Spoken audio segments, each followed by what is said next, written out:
አፍ ሲከፈት ጭንቅላት ይታያል አሉ። ይኸው በደንብ ታየ፣ ፈንተው ብሎ ማለት ነው። የዴቭና የቡዜ ጭንቅላት በደንብ ታየ፣ በደንብ ማለት ነው። አቤት አስተሳሰብ!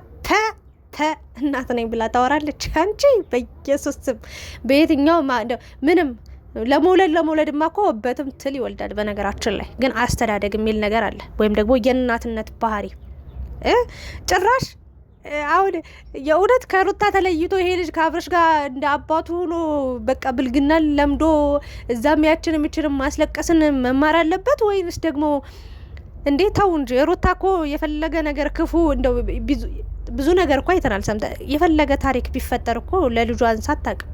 እናንተ ናችሁ ቤት ውስጥ እየሄዳችሁ ህይወታ የምትበጠብጡ የምትረብሹ፣ አፋችሁን እንደፈለጋችሁ የምትከፍቱባት፣ እንደፈለገ ህጻናት ላትሉ ምን አትሉ። ለቤቱ እንኳን ክብር እኮ የላችሁም።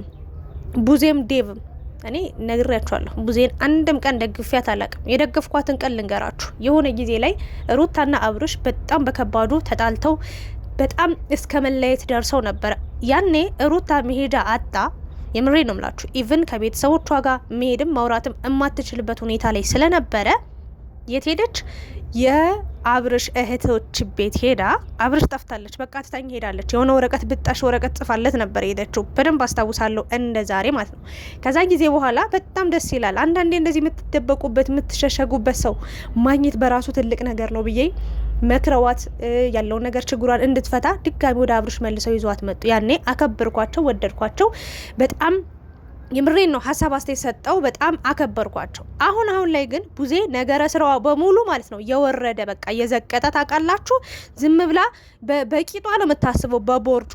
በእውነት ነው የምላችሁ፣ ይቅርታ አድርጉልኝ። እኔ እሷን ክብር መንካት፣ መናገር፣ መሳደብ አልፈልግም፣ ግን አፍ ሲከፈት ጭንቅላት ይታያል። በቃ የእውነቴን ነው። ይኸውላችሁ በቃ አፏ እንደዚህ ባለች ቁጥር የሆነ አስተሳሰቧ ጭንቅላቷ ውስጥ ያለው በቃ ማይንዷ ውስጥ ያለው ነገር በሙሉ ይታያል። ከክፋት፣ ከተንኮል፣ ከሴራ ከበቃ ውጪ ሌላ የሚታየኝ መልካም ነገር እንደሌለ ነው። በጭራሽ ለሩታ ማለት ነው ያላት አስተሳሰብ ያላት አመለካከት 100% ከ100% 1000% የወረደና የጥላቻ ነገር ነው። ሲጀመር አንቺ አይመለከትሽም ምንም ጭራሽ ልጅ ልትወስድባት መጣች። እኔ ዴቭ እንደ በግ የሚጎተተው ነው የሚገርመኝ። ለዛውም ልጅ አለው አሉ።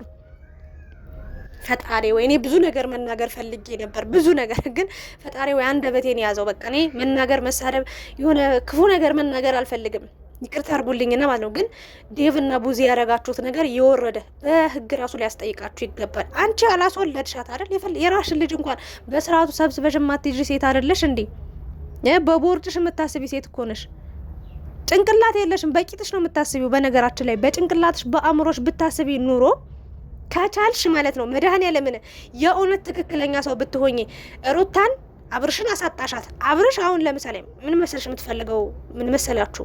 ቡዜ ሩታ ከሩታ ጋር ብቻ አይደለም ከነሱ ከቤተሰቡ ጋር ከፋሚሊው ጋር ሙሉ በሙሉ ሰርዛ ከሁሉም ነገር ንጹህ አድርጋት ብቻዋን ልታስቀራት ነው የፈለገችው። አሁን ሩታ የልጄን አባት ልጄን ያላባት አላሳድግም እያለች ነው እንጂ እየተደፋች ያለችው።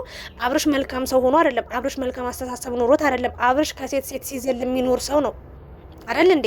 ይሄ አስደስቷት፣ ይሄ አስችሏት፣ ይሄ ትዕግስት ሰጧት አይደለም። ትዕግስተኛ እንድትሆን፣ ታጋሽ እንድትሆን፣ መከራ እንድታሳልፍ፣ ስቃይ እንድታሳልፍ ያደረጋት የልጇ ነገር ይዟት ብቻ ነው። እልህም የተጋባችው ለልጇ ስትል ነው። ስታጠፋ እርግጥ አርጌ ሰድቢያት አውቃለሁ። አሁን ደግሞ ስትበደል፣ ስትገፋ፣ ስትጨቆን ለዛውም አምጣ ብላ ስንት እንባ አንብታ በወለደችው ህፃን መጣችሁ አዳሜ ስትመጣ እንኳን በአራስ ቤቷ እንኳን በስርዓት ያልጠየቅሻት ዱዝ ሁሉ ዛሬ መጣሽ ልጅሽን አምጪ ውሰድ። አንቺ የትኛው መንግስት ነሽ? ማነሽ? ሁ አር ዩ?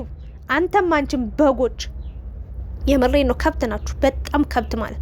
ልጁን ጭራሽ እንውሰደው ከሀያቱ ጋር ይደግ። እዛ ተጨመላልቆ ነው የሚያድገው፣ ማንም አያሳድገውም። ልንገራችሁ ብዬ ነው።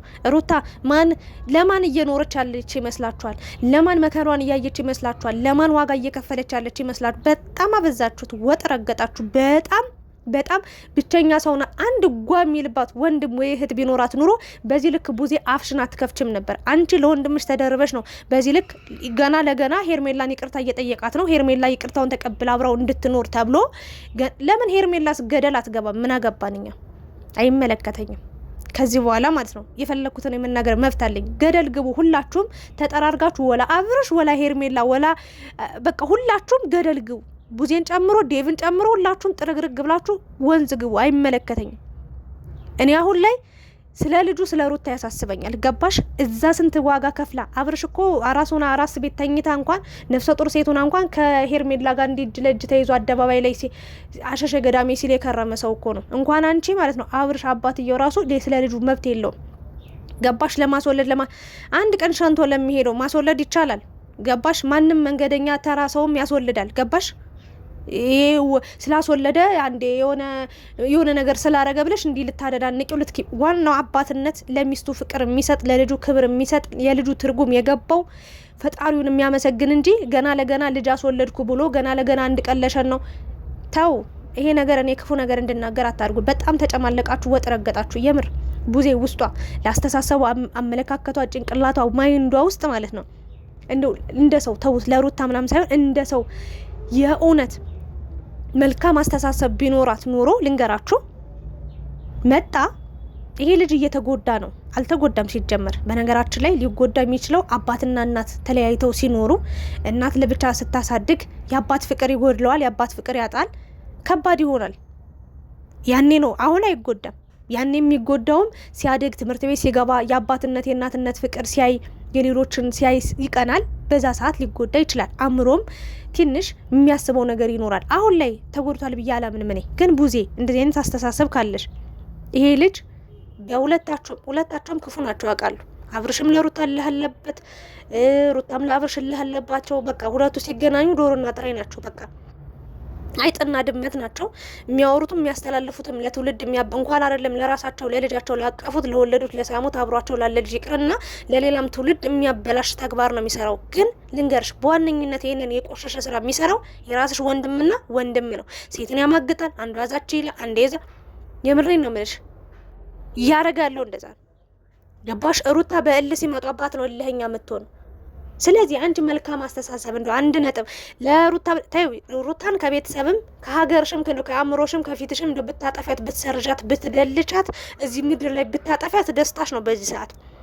እኔ እኮ ዴቭ የእሷ ተባባሪ መሆን በግ ነው። በነገራችን ላይ ከጅምሩ ጀምሮ አቋም የሌለ አንዴ ሩታ ትላለህ፣ አንዴ ሄርሜላ፣ አንዴ አብርሽ ምትል ሰው ነው። በነገራችን እንደ እድሜህ አይደለም መናገር ፈልጌ አይደለም በነገራችን ላይ እና ሩታም ታከብር ነበር። እኔም ሩታ ባከበረች ልክ አከብር ነበር። እንኳን አንተን ቡዜንም አከብር ነበር። አሁን ግን ወረዳችሁ፣ በጣም ዘቀጣችሁ፣ እንዲወረዳችሁብኝ እና ትንሽ አስተሳሰብ እንደው ለሩታ ትንሽ ያዘኔታ ለሩታም ለአብርሽም ለልጁም እንደው ያዘኔታ ለሩታ በተለይ ለልጆና ለሩታ አስተሳሰብ ትንሽ እንደው መልካም ነገር ቢኖር ኑሮ እንደምንም ብላ በቃ የፈለገ ነገር ይሁን ከዚህ ህይወት ውጡ፣ ከዚህ ነገር ውጥንቅጥ ውጡ፣ ከመበሻሸቅ ከመናደድ ከመበሰጫጨት ውጡና ይሄ ልጅ በሰላም አሳድጉ።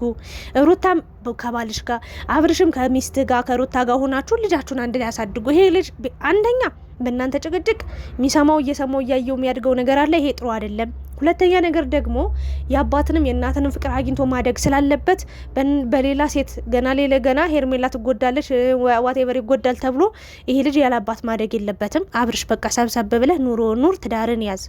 ከዚህ በኋላ ግን በእናንተ ህይወት ውስጥ አልገባም ብላ ሩታ ይሄ ነገር ምን ይመስልሻል ብላ ብታማክራት የእውነቴ ነው ለልጁም ለሩታም ማስባ ነው ብዬ አስባለሁ። አሁን ላይ እኔ ለሩታ አስቤ ነው ለልጁ አስቤ ነው ምናምን ብላ መጣች። ከዛ ልጁን ጭራሽ ነጥቃ ይዛ ልትሄድ የምሬ ነው። ነጋፍ ነው ሰርቀው ይወስዱባታል። ማነሽ አንቺ ማለት ሩታ አስራበችው ወይ አስጠማችው ወይ ምን አረገችው? አስበረድ ቆንጆ አርጋ ነው ያሳደገችው። ለዛውም ደግሞ ያለ አባት ጀግና ጠንካራ ሴት ናት። እኔ እንደ ሩታ የተፈተነ እንደ ሩታ የተሰደበ እንደ ሩታ የተዋረደ እንደ ሩታ የተረገጠ እንደ ሩታ የወረደ ሴት አይቻላቅ። ገባሽ? እሷ ግን ከፍ ብላ ቢያንስ ትርፍ አግኝታለች። ከአብርሽ የማይጸጽታት የማይቆጫት እኩያዋ የሚሆን ልጅ እያሳደገች ነው ያለችው። አንድ ፍሬ ሰጧታል እግዚአብሔር። የሰጣትን ፍሬ ደግሞ ነጥቃችሁ እዛ የማንም መጫወቻ መቀለጃ ልታደርጉት። ኧረ እባክሽ ወይ ዴቭ። እኔ በጣም ገረም የቡዜን አስተሳሰብ እኔ ያውቃለሁ። ልንገራችሁ መጀመሪያም ጀምሮ ቡዜ ለሩታ በጣም ደባሪና አሰቃቂ የሆነ ቀይ ቀፋፊ አስተሳሰብ እንዳላት በቃ አሁን አቃለው ተናግሬያለሁ። ሁሌም ቢሆን አሁንም በቃ በጋአድ በቃ ጭንቅላት አፋቸው እንዲ ደግሞ ጩሆቷ በኢየሱስ ክርስቶስ ስም ኖ ይሄ ነገር መቆም አለበት። ለሩታ መመክር ነገር ሩታ ካሳለፍሽው ችግር አሁን የሚመጣው ችግር አይበልጥም። ችግር ብርቅ አይደለም። ሁሉንም አይቻለሁ፣ ሁሉንም አልፌያለሁ ብለሻል አይደል? ስለዚህ ከዚህ በኋላ ከዚህ በፊት ከነበረው ችግር አይበልጥም። ፈተና ያጠናክራል። በነገራችን ላይ የሆነ ፈተና ስታልፉ ከዛ ወደ ፈተና ስትሄዱ ጀግናችሁ ነው የምትመጡት፣ በርትታችሁ ነው የምትመጡት። ስለዚህ ይሄ ነገር መሆን የለበትም። ሩታዬ አደራ እጅ እንዳሰጪ ልጅሽን በምንም ተአምር በምንም ታሪክ እንኳን አይደለም ለነቡዜ ለነዴቭ ይቅርና እንኳንም ለሶስተኛ ወገን አሳልፈሽ ልትሰጪ ይቅርና ምን ስርዓት አላቸውና ሙሉ ቤተሰቡ ማለት ይቻላል ሁሉም የታመመ ሰው አንድ ጤነኛ የለም። እንደው የጋሽዬ ልጅ ሆናችሁ እንዲመጨመላለቃችሁ በጣም ገረመኝ። በዚህ አስተሳሰብ እንዴት የት እንደለመዳችሁት የት እንደሰማችሁት እኔ አላውቅም፣ ፈጣሪ ነው የሚያውቀው። ስለዚህ ሩታዬ ልጅሽን በደንብ ያዢ፣ ልጅሽ ጋር ሁኚ፣ ከልጅሽ ጋር ተጫወቺ፣ ከልጅሽ ጋር ጥሩ ጊዜ አሳልፊ። ትርፍሽ እሱ ነው። አብርሽ የሄደም ይመጣል፣ ሄደም መጣም ምንም ይቀነስብሽም። ለአንቺ ሁሉን ላይፍ አሳልፈሽዋል። የምትጎጂው ምንም ነገር የለም። ግን የልጅሽ ነገር ይዞሽ ነው ከዚህ በፊትም ያልሆንሽውን ሆነሽ የሌለሽን ማንነት አምጥተሽ የሌለሽን ባህሪ አምጥተሽ እንዲህ ስትሰቃይ እንዲህ ስትሰደቢ እንዲህ ስትዋረጅ የቆየሽው። ስለዚህ አሁንም ልነግርሽ ልመክርሽ የምወደው ነገር ማንም ሰው መጥቶ ልጅሽን ስጭኝ ብሎ አንጠልጥሎ ሊወስድብሽ አይችልም። ይሄ እቃ አይደለም። ገባሽ? 9 ወር ሙሉ ተሰቃይተሽ ለዛውም የምር ስንት ፈተና አይተሽ ተዋርደሽ ተዘቅዝቀሽ በምጥሽ ሰዓት ደምን ባልቀሰሽ ያመጣሽው አመጣሽ ወለድሽው ልጅ ነው እንጂ የምሬን ነው የምልሽ። የሆነ ሱቅ ገዝተሽ አምጥተሽ ወይ ደግሞ በጭቃ ጠፍጥፈሽ የሰራሽው ልጅ አይደለም። ገባሽ? ስለዚህ እነዚህ ልጆች ልትፋለሚያቸው ይገባል። ቤትሽ ጭራሽ አታስገቢያቸው። በርሽ ጭራሽ ድራሻቸው ይጥፋ። ምን አረገችው ልጁን? ሲጀመር እናንተ አይደላችሁ እንደ አስሬ ውጭ እየጠራችሁ መከራዋን የምታበላት? ውጭ ሲጀመር ከልጁ ፊት ተው እንጂ እና የቤት ሰራተኝሽንም ቀይሪ፣ ከልጅሽ ጋር ትኩረት አድርጊ። አውቀው ሰርቀው ደግሞ አስጠፋችሁ እንደዚህ ያረገችው ብሎም ሊከሱሽ ይችላሉ። በቸልተኝነት ልጇን እንደዚህ ያረገች ተብለሽ ደግሞ ልትከሰሽ ስለምትጪ እባክሽ ጥንቃቄ አድርጊ። ትኩረትሽን ከልጅሽ ጋር አድርጊ ነው የምለው። ቡዜና ዴቭ በጣም ታሳፍራላችሁ፣ በጣም ታሳዝናላችሁ። ይህንን ለልጁ ጤንነት፣ ለልጁ ደህንነት፣ ለልጁ አእምሮ ሰላምነት ብታስቡ ኑሮ እናቱን በዚህ ልክ አታሰቃዩም ነበር። ገና አይተሻል አብርሽ ገና አላደግኩም ሳላደግ ነው ያገባሁት ልጅ የወለድኩት ብሏል። እና ያንን ደግፈሽ አታበረታችም ነበር። ለማንኛውም ሁሉንም በጊዜው እናያለን። ሩታዬ ግን በዚህ ነገር እንዳትሸነፊ። ሄርሜላ ከፈለገች ባናቷ መተከል ትችላለች። ቡዜ ደፋ ቀና እያለች ያለችው ይሄን ብርም ከፍላት ይሆናል። ግን እኔ እንጃ አላቅም። ሄርሜላን በዚህ ነገር ባልናገራት ደስ ይለኝ ነበረ። ታያላችሁ ደግሞ እግሩ ስር መጣ ካልወደቀች ምን አለች በሉኝ።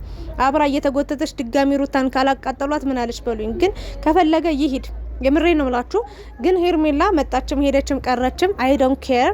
ሩታ ከልጅሽ ጋር ሁኚ። አብርሽ የሚጠቅምሽ ሰው አይደለም። ግን ሁሉ ነገር ሲያበቃ ሲያልቅ ማን ጠቃሚው ማን ጎጂው እንደሆነ ተረድቶ ስለሚመጣ ሁሉም ጊዜያዊ ስለሆነ አንቺ ለሁል ጊዜ ማሸናፊ ሆነሽ ትቀጥያለሽ። አለቀ፣ ጨርሻለሁኝ። ከዚህ በላይ ሌላ ማውራትም አልፈልግም። ቡዜና ዴቭ ግን ታሳፍራላችሁ። ጭራሽ ልጇን ኧረ ፈጣሪ ወይ አሁን ወለድኩ ምናምን ትያለሽ። ጭራሽ ደግሞ የመጀመሪያዋ ነው አይደል ልጅ ስትወልድ ምን አለበት ብታበረታቻት? ምን አለበት የመጣችው መንገድ ከባድ እንደሆነ ብትረጃት? ምንድነው የምትዩ? እኛም ልጅ እኮ ወልደናል። ኧረ እባክሽ ለመውለድማ በትምትል ይወልዳል። ቱ አለይኩም ያ ከልብ ህማር ናችሁ ሁላችሁም። ያ ህማር ያ ከልብ